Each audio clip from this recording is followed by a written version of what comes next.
새롭게 하신 줄 믿습니다. 오늘 시간도 예배를 통해 또 말씀을 통해서 우리 안에 하나님의 백성답게 살아갈 수 있는 은혜가 충만할 줄 믿습니다.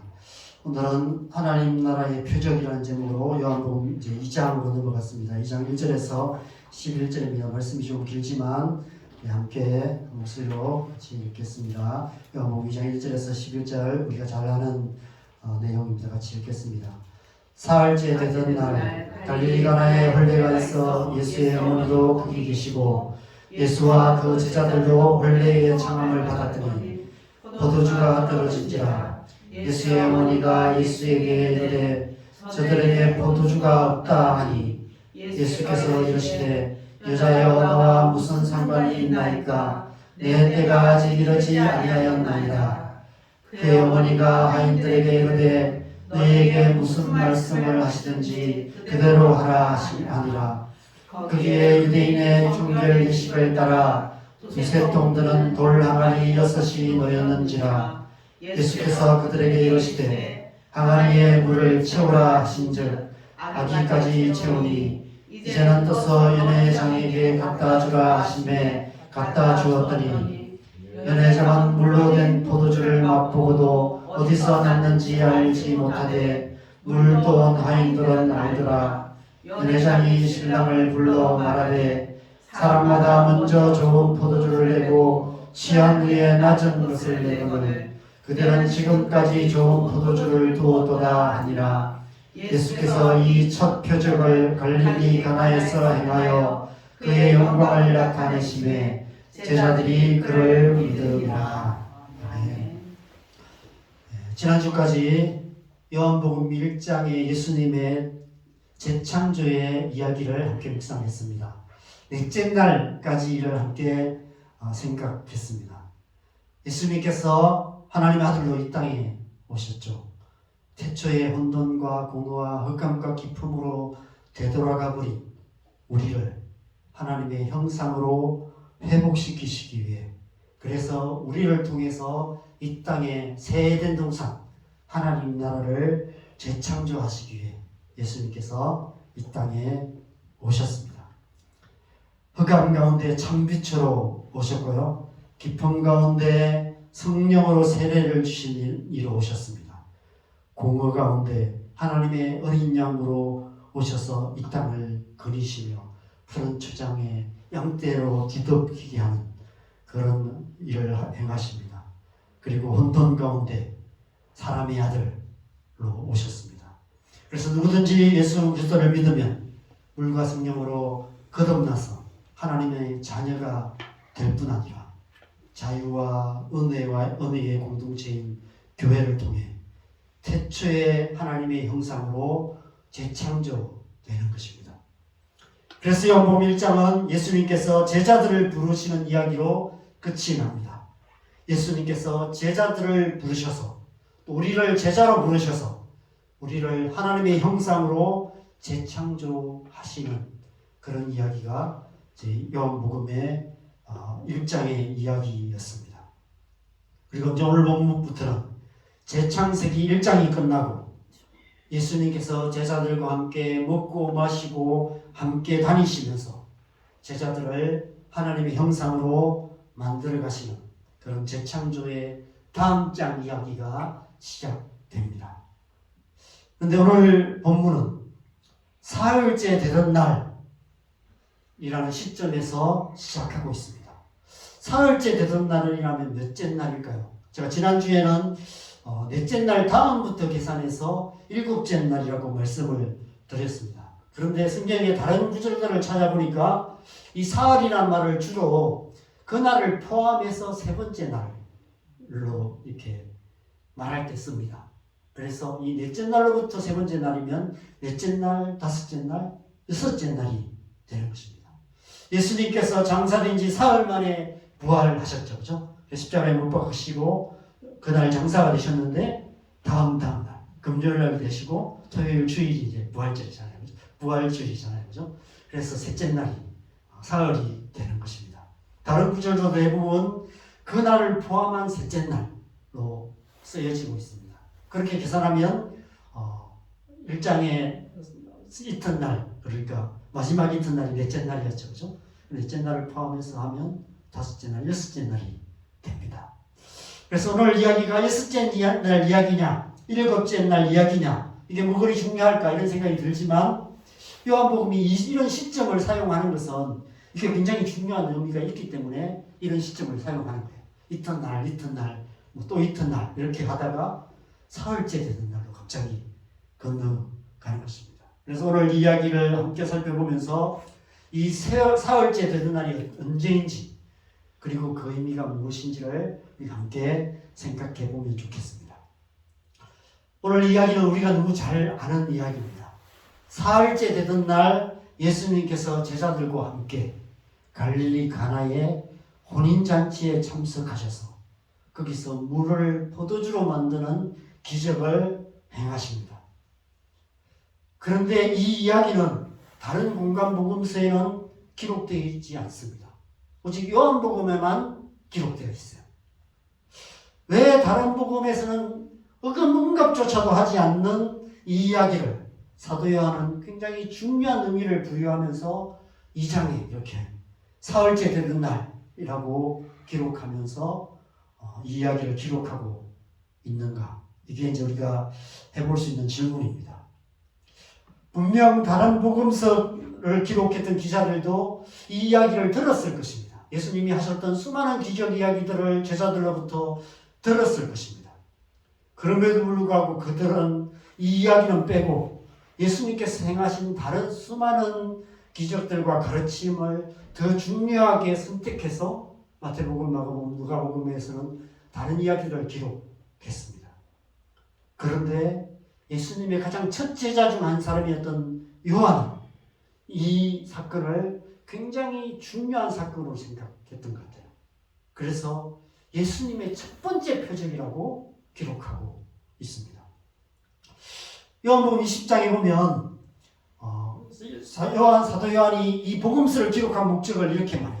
예수님께서 제자들 앞에 이체 기록되지 않은 수많은 표적들을 행했지만 오직 이것을 기록하는 것은 이게 말씀해 보면 너희로 예수께서 하나님의 아들 그리스도이심을 믿게 하려 하며 또 너희로 믿고 그 이름을 힘입어 생명을 얻게 하려 합니다. 라고 말합니다. 예수님께서 수많은 표적을 행했는데 그 중에 요한이 몇 가지만 이렇게 기록한다 라면서 기록한 이야기가 요한복음입니다.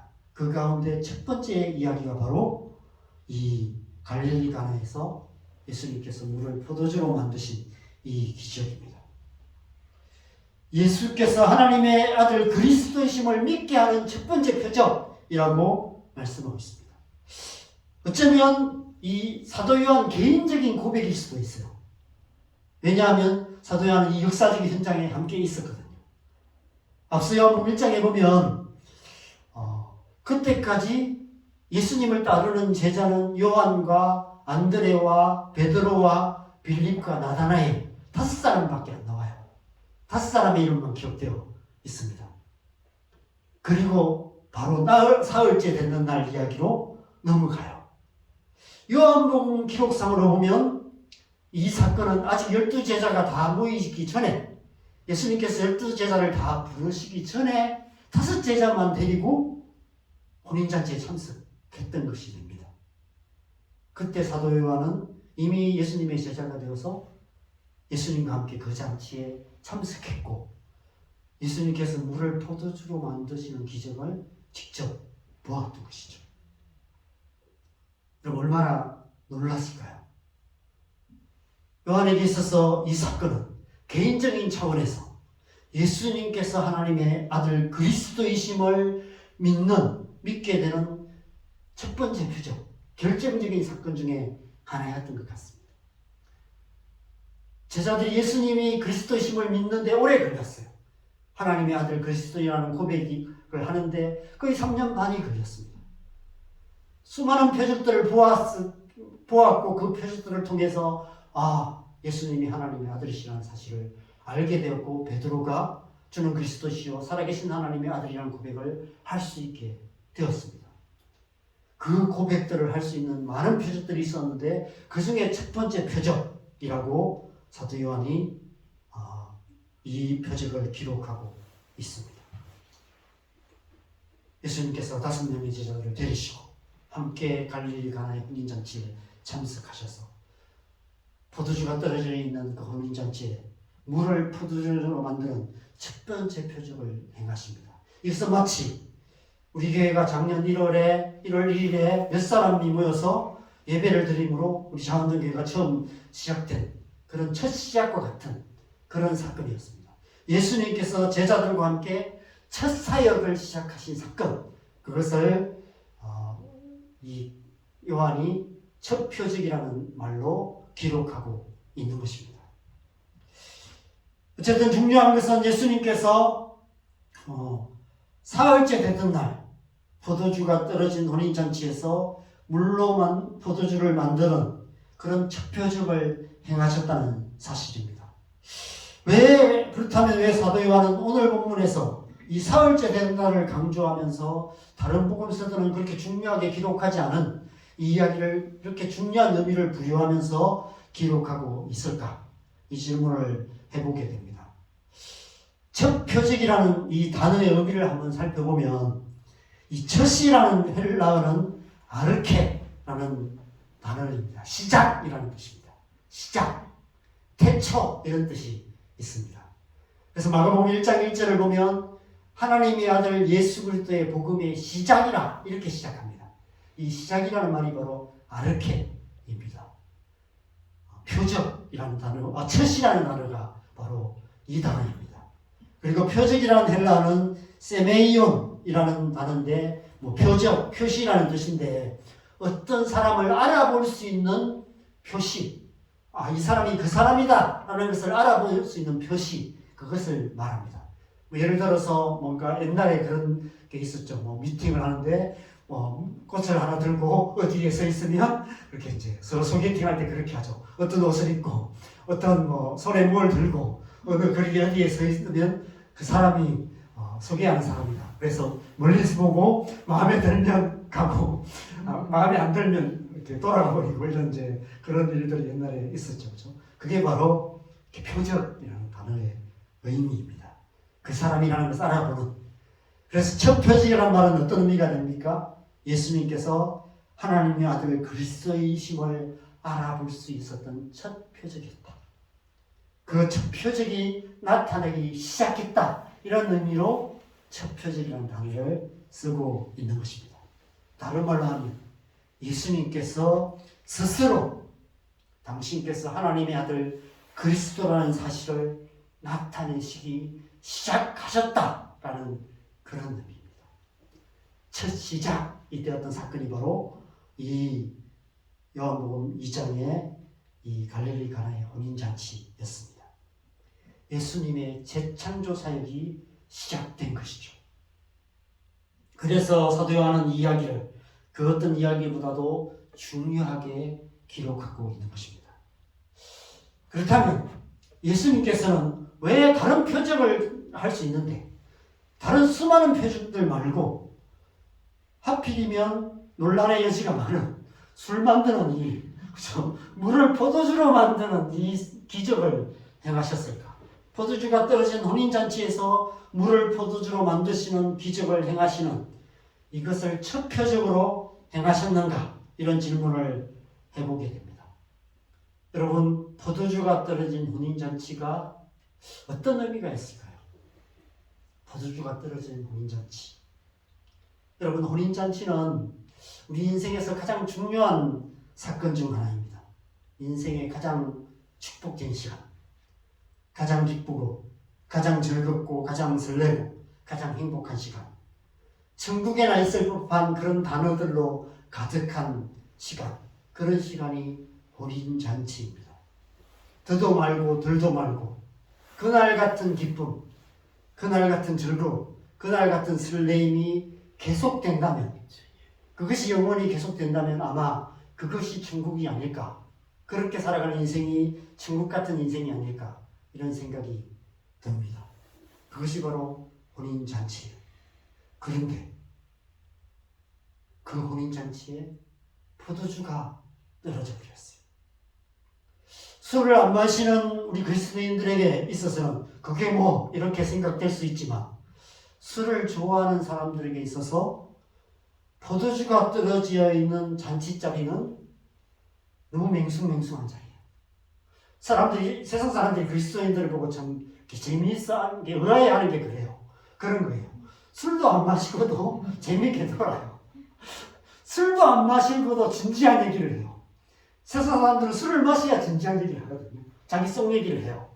술 마시면 속 얘기를 하게 돼요. 술을 마셔야 노래 부르고 재미있게 놀아요. 근데 그리스도인들은 술도 안 마셨는데 뭔가 재미있게 놀아요, 자기들끼리.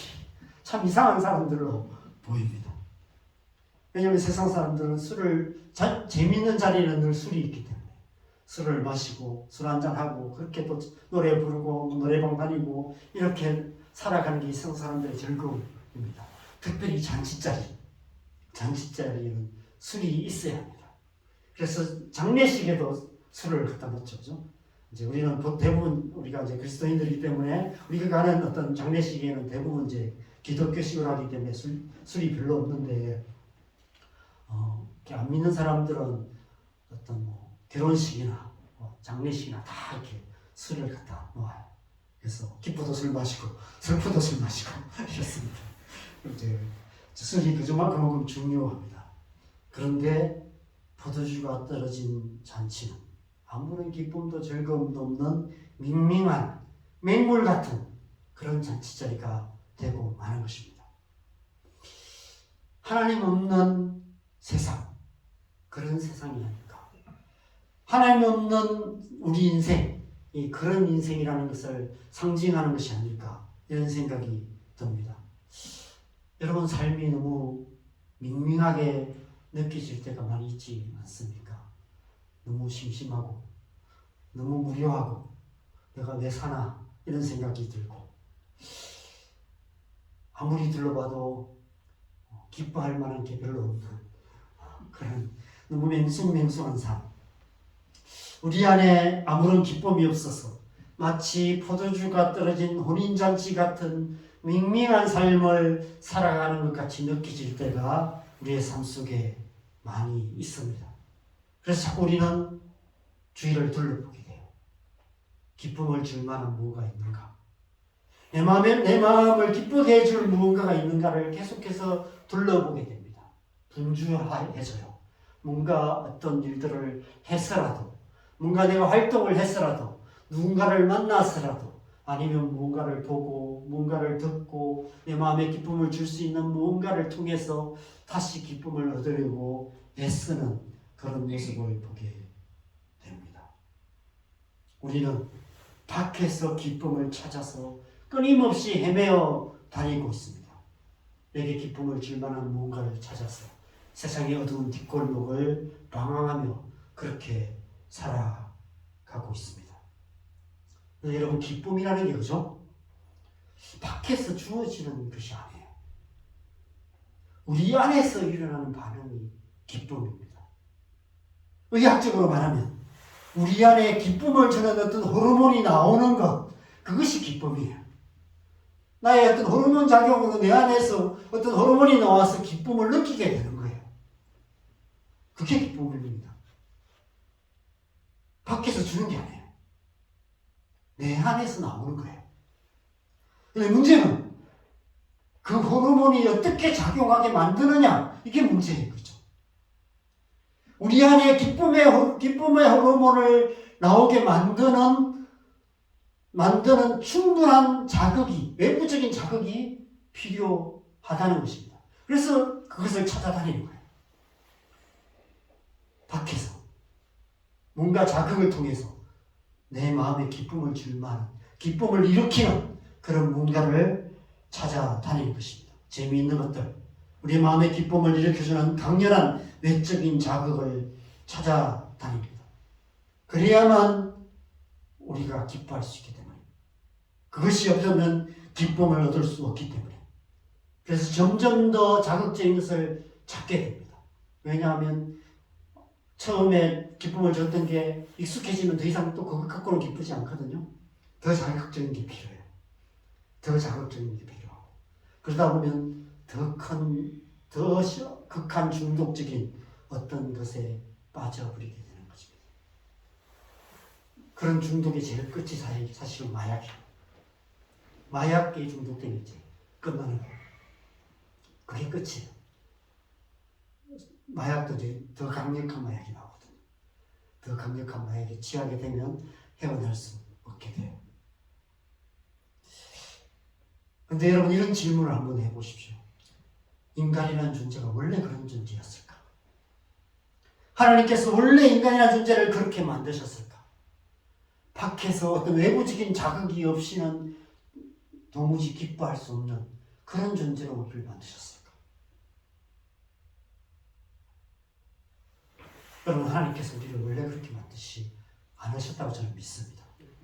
왜냐하면 하나님이 그런 분이 아니시기 때문에. 하나님은 스스로 기뻐하시는 분이십니다.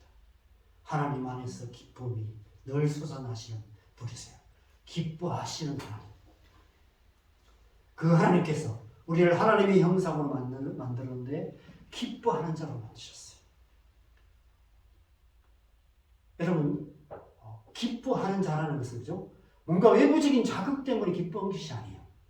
밖에 상황이 어떤지 상관없이 나라는 사람이 기뻐하는 사람인데 내 안에 기쁨이 있는 거예요. 슬픔도 마찬가지입니다. 우울한 사람, 내 안에 슬픔이 쌓여있기 때문에 우울한 거예요.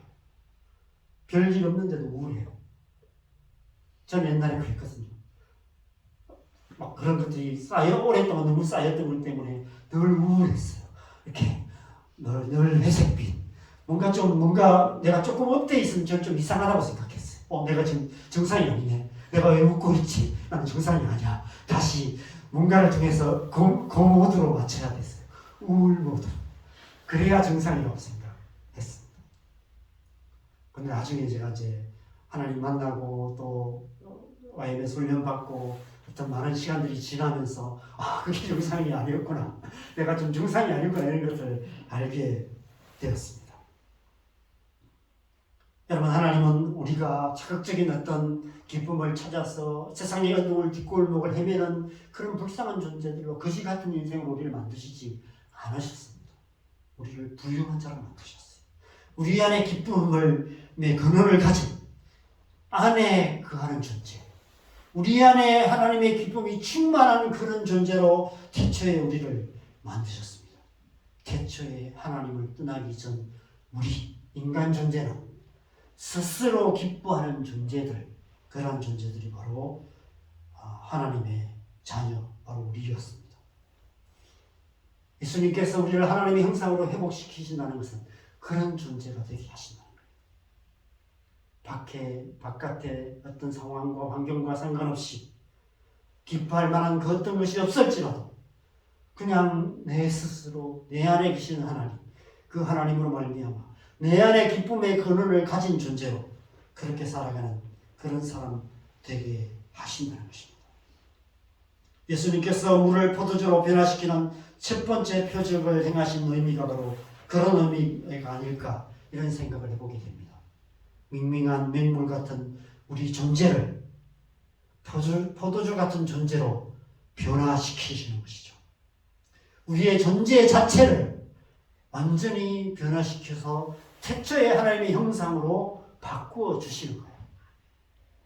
여러분, 물이 포도주가 되는 것은 본질적인 변화예요.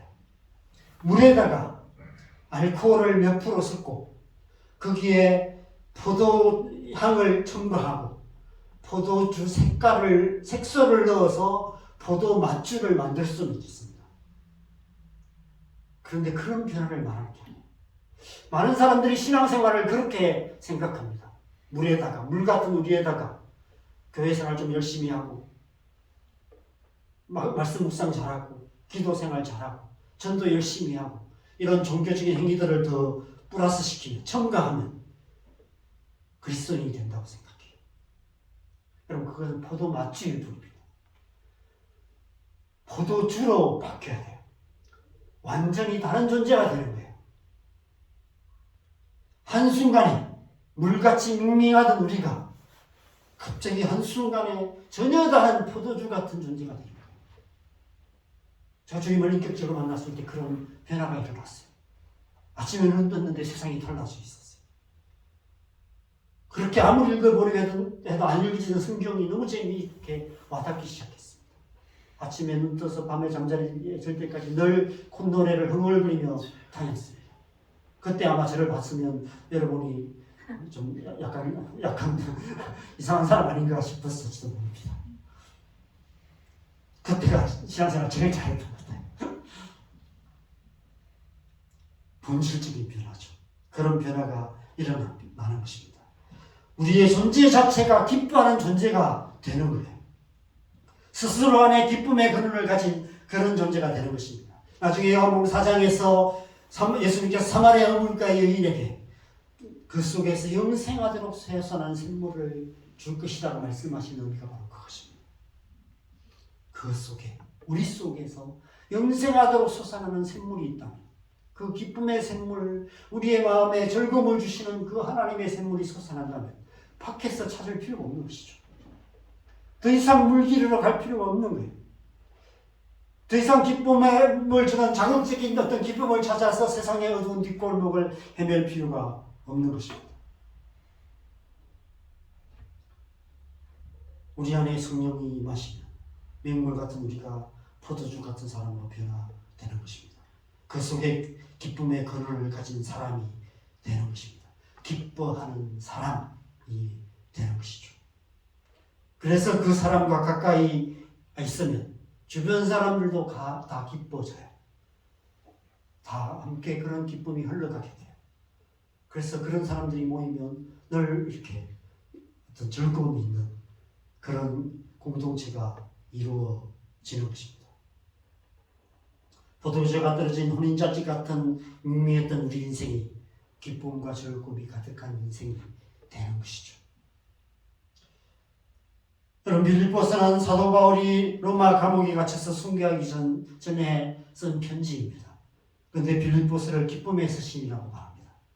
빌립보서에 가장 많이 나오는 단어가 기쁨이라는 단어고 기뻐하라는 단어입니다. 우리가 잘 아는 말씀이어서 제가 몇 구절을 찾았는데요. 그죠? 빌립보서 1장 3절, 4절, 2장 17절, 18절, 4장 4절. 우리가 이 말씀들을 한번 쭉 연결해서 같이 읽어보겠습니다. 시작. 내가 너희를 생각할 때마다 나의 하나님께 감사하며 간구할 때마다 너희 무리를 위하여 기쁨으로 항상 간구하며 만일 너희 마음의 재물과 섬김 위에 내가 나를 전제로 드릴지라도 나는 기뻐하고 너희 우리와 함께 기뻐하니 이와 같이 너희도 기뻐하고 나와 함께 기뻐하라. 주 안에서 항상 기뻐하라. 내가 다시 말하니 기뻐하라.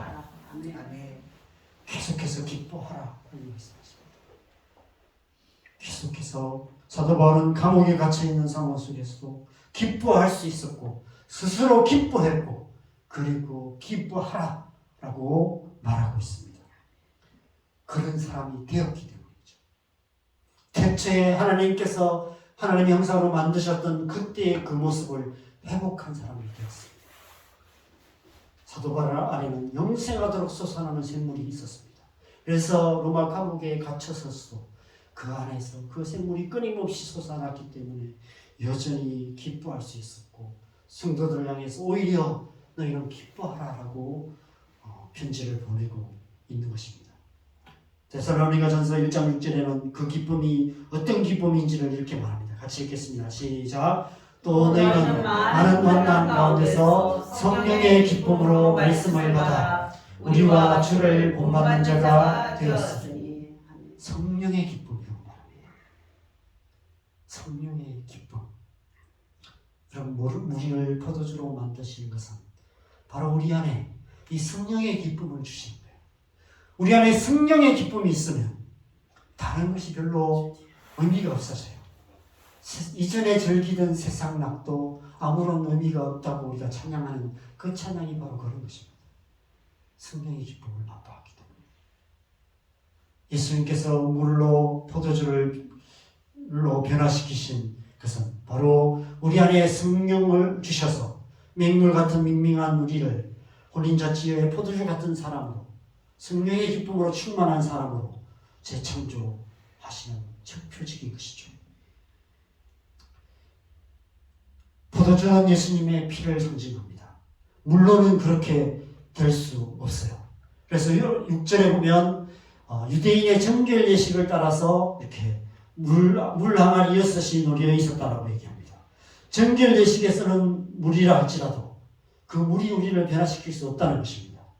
그것은 우리의 손과 발을 끝은 깨끗하게 할 수 있지만 우리의 영혼의 더러움을 씻어주시고 우리가 찬양했던 것처럼 우리의 모든 죄를 씻기는 예수의 피, 그 예수의 피가 우리의 죄를 씻어주실 때 우리 안에 구원의 기쁨이 충만하게 되고 그 하나님 나라의 기쁨이 충만하게 되는 것이죠. 예수의 피밖에 없는 거예요. 그래서 물을 포도주로 바꿔주신 그 기적을 행하신 것입니다. 그래서 디모데후서 3장 5절 6절에 이렇게 말씀합니다. 같이 읽겠습니다. 시작. 우리를 구원하시되 우리가 양과 의로운 행위로 말미암지 아니하고 오직 그의 긍휼하심을 따라 중생의 시선과 성령의 새롭게 하심으로 하셨나니 우리 구주 예수 그리스도로 말미암아 우리에게 그 성령을 풍성히 부어주사 오직 예수님의 피로 제사함을 받고 성령의 새롭게 하심으로 새 사람이 되는 것을 말씀하고 있습니다. 그렇게 되면 항상 기뻐하는 사람이 됩니다. 그리고 기쁨을 주는 사람이 되는 것이죠. 왜냐하면 그 속에서 영생화로 솟아나는 성령의 기쁨, 그 기쁨의 샘물이 있기 때문에 그래요. 우리 안에 그것이 있으면 여러분이 누군가를 만났을 때 그 사람들이 나로 말미암아 그 기쁨을 맛보게 돼요. 그런 사람, 그래서 다시 모이게 되고 그런 사람들이 계속해서 모이기 시작하면 어떤 일이 날까요?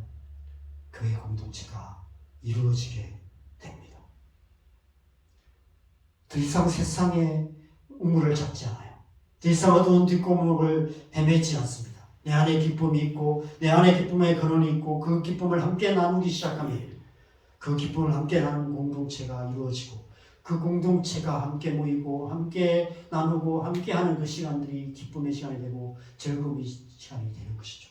초대교회가 그랬습니다. 교회들마다 그런 시대가 있었어요.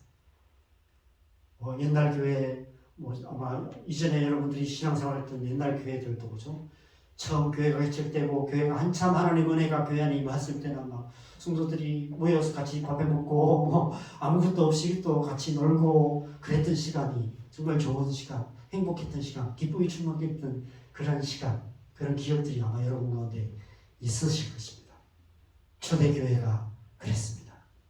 초대교회 공동체 안에 하나님의 성령이 임할 때 날마다 강한 마음을 같이하여 순전해 보이기를 힘쓰고 집에서 떡을 떼며 기쁨과 순전한 마음으로 음식을 먹었고 하나님을 찬미하는 일이 일어났다고 얘기합니다. 초대교회 공동체의 중요한 표준 중에 하나가 기쁨이었어요. 그 기쁨이 충만했던 것이죠. 그런 의미에서 사도 요한은 포도주가 떨어진 혼인잔치에서 예수님께서 물을 포도주로 만드신 그 잔치가 새 포도주가 넘쳐나는 흥겨운 잔치가 된 이 사건을 하나님 나라의 첫 표적이라고 기록하고 있는 것입니다. 그래서 이 표적이 중요하죠. 예수님께서 이 땅에 오신 목적을 말씀하시는 것입니다.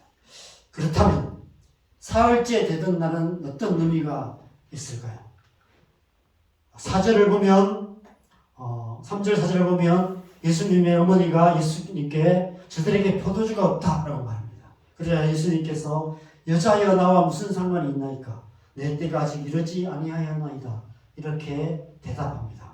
여자여 이런 말에 대해서 좀 이렇게 불경스럽게 들으시는 분들도 계실지 모르는데 이 말은 좀 극존칭으로 쓰는 관례적으로 그 시대의 극존칭이라고 이렇게 다른 문서들에 보면 극존칭으로 사용하는 그런 단어라고 얘기를 합니다. 포도주가 떨어졌다는 어머니의 말씀에 여자여 나와 무슨 상관이 있나이까? 내 때까지 이르지 아니하였나이다. 이렇게 예수님께서 대답하세요. 왜 이렇게 대답하셨을까요? 어떤 의미일까요? 어렵게 생각하지 말고 쉽게 생각하면 이런 의미입니다. 어머니 이게 내 결혼식입니까? 이런 의미예요. 지금 내가 결혼하는 겁니까? 이런 의미예요. 좀 불량스럽게 말하는 것이 아니라 약간 좀 장난스럽게 그런 농담처럼 그렇게 장난스럽게 얘기하신 것이 아닐까 저는 그런 생각이 듭니다. 그럼에도 불구하고 어떤 의미 없는 농담이 아니라 그 속에 굉장히 중요한 의미가 있는 의미입니다.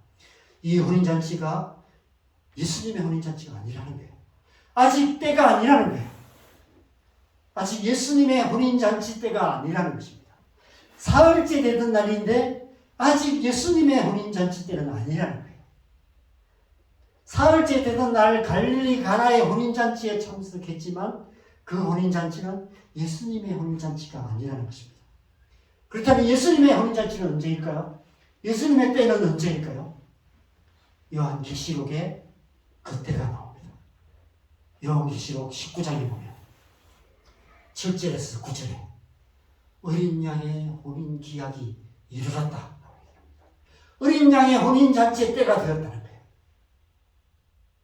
그리고 그의 아내가 신부가 준비되었다라고 얘기합니다. 그래서 어린 양의 혼인잔치에 청함을 받은 자들 청첩장이 다 돌려졌다는 거예요. 아마 사도 요한은 이 요한복음과 요한계시록을 연이어서 기록하지 않았을까 싶습니다. 요한복음 1장에서 어린 양이 이 땅에 오셔서 이 땅을 그리십니다. 그리고 요한계시록 마지막에는 어린 양의 혼인잔치가 기록되어 있습니다. 어린 양이신 예수께서 이 땅을 그리시기 시작하시고 예수님의 제자들을 부르시고 그 제자들 중에서 교회를 세우시고 그 교회가 점점 더 아름답게 준비되어서 예수 그리스도의 신부가 되고 그래서 마지막 날에 어린 양의 혼인잔치가 이루어지는 것이죠. 그래서 사도 바울은 에베소서에서 그리스도와 교회의 관계를 남편과 아내의 관계로 비유하여서 교회가 곧 그리스도의 신부다라고 표현하고 있습니다. 어린 양의 혼인 기약이 이르러 신부가 준비되고 혼인잔치에 초대하는 청첩장이 뿌려지고 이제 곧 어린 양의 혼인잔치가 이루어지게 될 것을 말씀하십니다. 그때가 언제냐? 요한계시록 21장에 새 거룩한 성 새 예루살렘이 하늘로부터 내려오는데 신부가 남편을 위하여 단장한 것 같더라 라고 얘기합니다.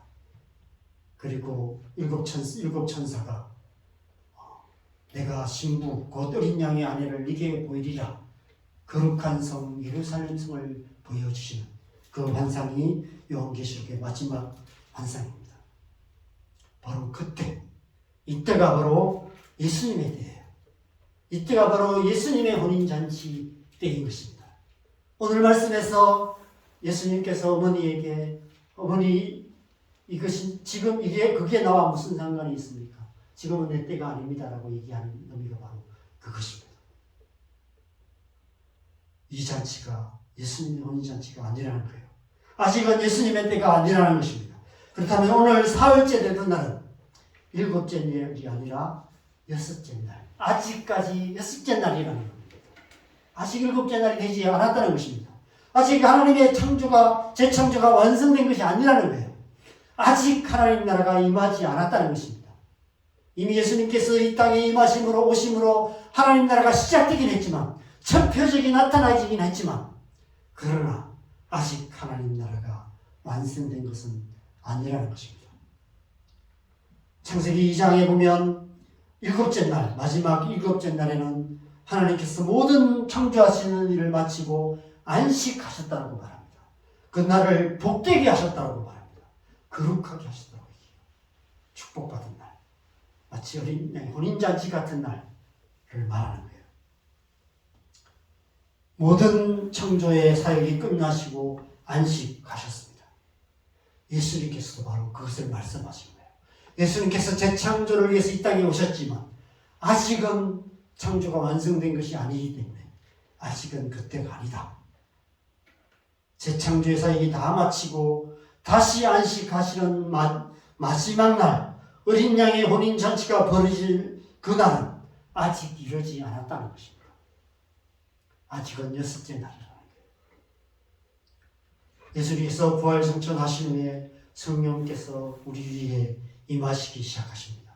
마치 태초에 수면 위를 운행하시듯이 제자들 위에 임하시고 교회 위에 운행하시면서 예루살렘과 온 유다와 사마리아와 땅 끝까지 예수 그리스도의 증인이 되게 하십니다.